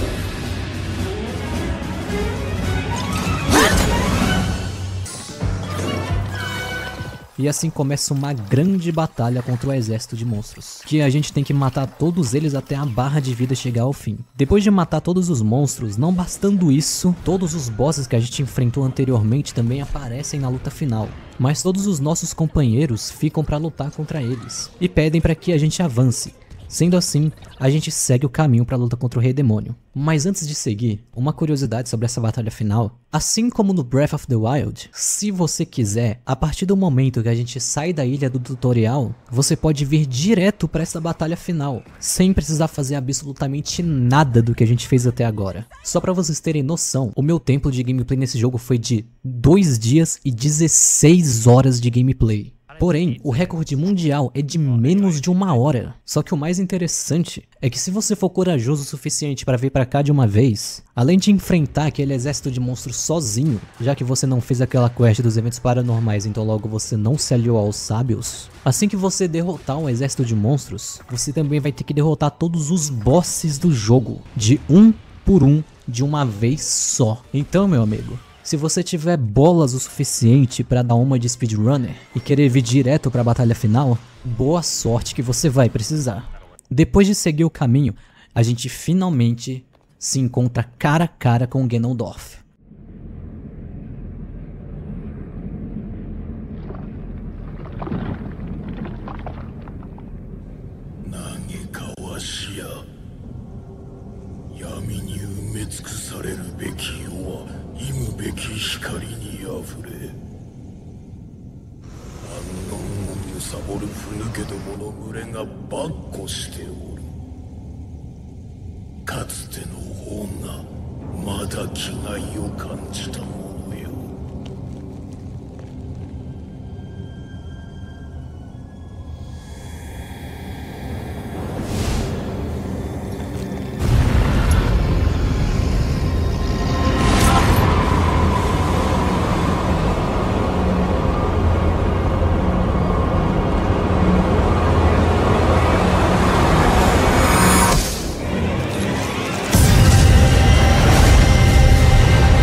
それこそが王である。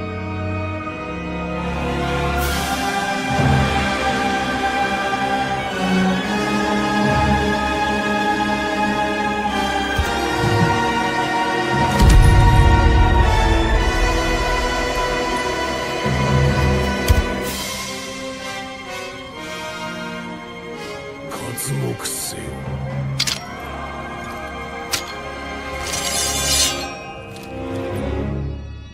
真の王の復活と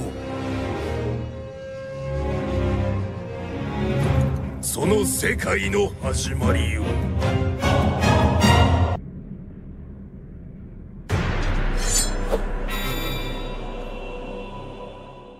Começando a luta contra ele, a gente já percebe o como ele é difícil comparado aos outros bosses do jogo. Porque além dele dar dano pra um caralho, ele também dá dano de escuridão. Ou seja, você não pode restaurar os corações que você perdeu. E você lembra que eu falei no início do vídeo pra você pegar aquelas plantas do céu? Pois é exatamente aqui que você vai usar elas. Porque você vai tomar muito dano da escuridão nessa luta. Principalmente se for a primeira vez que você for jogar esse jogo. Sério, cara, quando eu cheguei nessa boss fight pela primeira vez, o tanto que eu apanhei não tá escrito. Essa daqui é facilmente não só a boss fight mais difícil do jogo, mas como a boss fight mais difícil da franquia Zelda inteira. Eu realmente não me lembro de ter apanhado tanto pra um boss dessa franquia como eu apanhei com esse Ganondorf. Voltando pra luta, o melhor jeito de você atacar ele é você fazendo aquele desvio do momento exato que deixa o jogo em câmera lenta. Fazendo assim, você meter a porrada nele. Depois que você tira toda a vida dele, ele entra numa segunda fase, onde a vida dele sobe pra puta que pariu.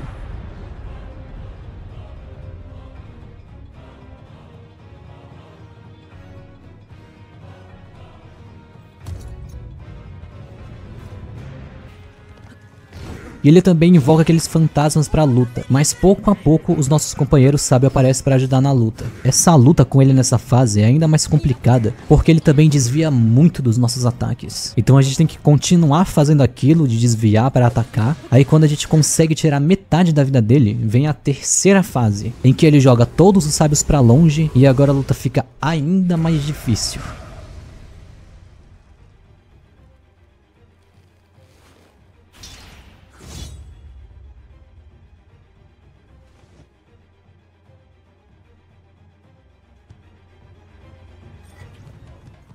Porque agora ele desvia ainda mais dos nossos ataques. E agora ele tem alguns golpes que se acertarem em você, você perde um coração permanentemente. E depois de ficar numa trocação por um tempão, eu finalmente consegui derrotar esse filho da puta.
Depois de meter a porrada nele, no puro desespero, vendo que ele não tem chance nenhuma contra a gente, o Ganondorf taca o foda-se e resolve fazer aquele ritual proibido, engolindo a pedra e se transformando num dragão, levando o Link pro céu com a boca.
nessa situação, quem aparece para ajudar a gente é nada mais nada menos do que a Zelda Dragão, que resgata o Link, começando assim a luta contra o Ganon Dragão. E essa daqui é mais uma parte que me lembra muito Shadow of the Colossus, que a gente tem que cair numas partes do corpo dele que tem essas coisas aí pra gente bater com a espada, e destruindo todas essas partes do corpo dele, ele joga a gente pro alto e a gente sobe na Zelda de novo, e o que a gente tem que fazer agora é destruir a pedra que tá na cabeça dele. Subindo na cabeça dele, a gente quebra a pedra e finaliza fincando a espada nele, matando assim o Rei Demônio de uma vez por todas.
E depois disso o braço do Link começa a brilhar e a gente entra num plano astral de novo. E o braço do Link começa a brilhar de novo e a Sonya e o Haru aparecem. E os três juntos começam a lançar um poder sobre a Zelda Dragão.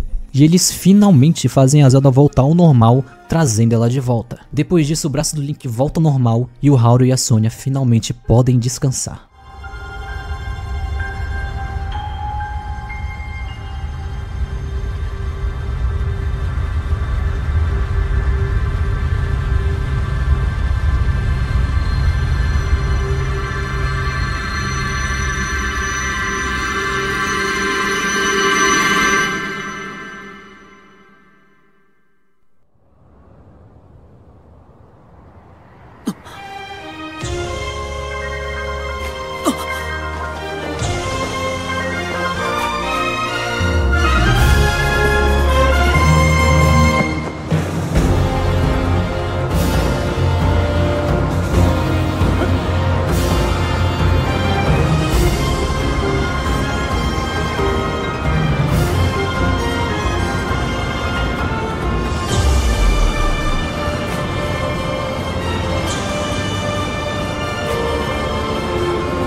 E a gente tem toda essa cena foda do Link e a Zelda caindo do céu, com a gente tendo que se aproximar da Zelda. Sendo assim, a gente finalmente salvando a Zelda e o reino de Hyrule mais uma vez.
うして。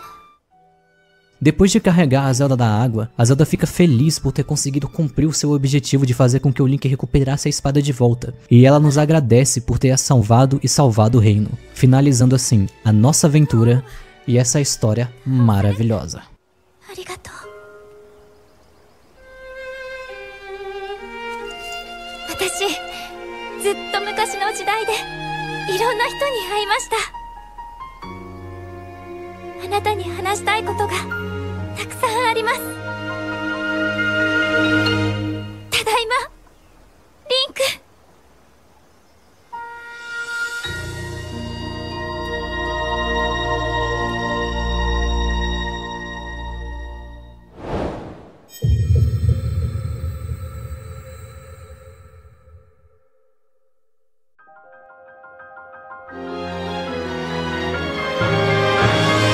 Cara, o que dizer sobre esse jogo, hein? Essa daqui foi uma das melhores experiências que eu tive com o jogo na minha vida. Como eu falei no início, a sensação de liberdade que esse jogo te dá pra se aventurar pelo mundo, a possibilidade de construir coisas com a Ultra Hand, a forma que a gente escolhe seguir na história, foram coisas que me fizeram mudar pra sempre o que eu vejo sobre jogos de mundo aberto. Se eu acho que grande parte dos jogos de mundo aberto perderam a graça depois de eu ter jogado Zelda Breath of the Wild, agora imagina esse que te dá 10 vezes mais de liberdade ainda. E esse daqui com certeza vai ser um dos jogos que eu vou levar pro coração, não só pela experiência incrível que foi zerar ele, mas também porque teve uma época que eu tava um pouco mal, devido a alguns problemas na minha vida pessoal, e eu tava bem desanimado ao ponto de não conseguir ficar feliz jogando videogame, que é uma coisa que eu amo desde criança. Mas aí no trabalho que eu tava na época, eu acabei ganhando um bônus de fim de ano no meu salário, e aí eu taquei o foda-se e comprei um notebook gamer à vista.